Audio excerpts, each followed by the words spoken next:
السلام علیکم۔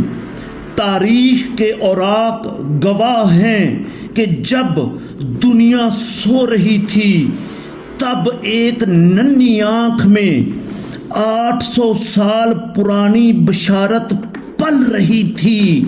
جب روم کے پادری اپنی دیواروں پر ناز کر رہے تھے تب اناطولیہ کے ساحلوں پر ایک بچہ سمندر کی لہروں سے قسطنطنیہ کی فتح کا وعدہ لے رہا تھا۔ وہاں عیسائیت کا زوم تھا تو یہاں محمد بن مراد کا وہ جنون تھا جس نے مستقبل کے نقشے بدل کر رکھ دیے تھے۔ جب 1432 کی ایک سرد رات ایڈریانوپل کے محل میں چراغ روشن ہوئے تب کسی کو معلوم نہ تھا کہ آج وہ بچہ پیدا ہوا ہے جس کے گھوڑے کی ٹاپوں سے بازنطینی سلطنت کا غرور خاک میں مل جائے گا۔ جب اسے محمد نام دیا گیا تب آسمان سے نصرت کے فرشتے اتر رہے تھے۔ وہاں لوگ اسے محض ایک شہزادہ سمجھ رہے تھے تو یہاں قدرت اسے کائنات کے عظیم ترین معرکے کے لیے تیار کر رہی تھی۔ جب سلطان مراد نے اپنے بیٹے کے ہاتھ میں تلوار دی تب اسے شکار کھیلنا نہیں بلکہ قلعے فتح کرنا سکھایا گیا۔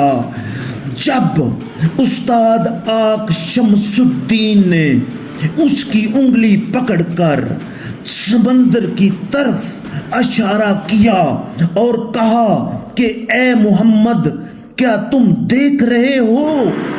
وہ سامنے قسطنطنیہ کی دیواریں ہیں جن کے بارے میں میرے نبی آپ کے نبی صلی اللہ علیہ وآلہ وسلم نے بشارت دی تھی۔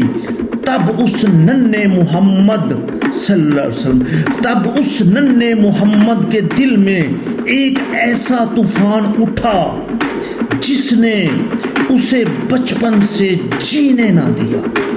وہاں کتابوں کا علم تھا تو یہاں مقصد کا وہ نور تھا جس نے اسے بچپن سے ہی مجاہد بنا دیا۔ جب دوسرے شہزادے کھیل کود میں مگن تھے تب محمد فاتح نقشوں پر قسطنطنیہ کی کمزوریاں تلاش کر رہا تھا۔ جب وہ ساحل پر کھڑا لکڑی کی تلوار سے لہروں پر ضرب لگاتا تھا تب سمندر بھی جان گیا تھا کہ یہ بچہ ایک دن اس کے سینے پر بحری جہاز نہیں بلکہ ایمان کے قافلے چلائے گا۔ وہاں بچپن کی شرارتیں تھیں تو یہاں ایک فاتح کی سنگینی تھی۔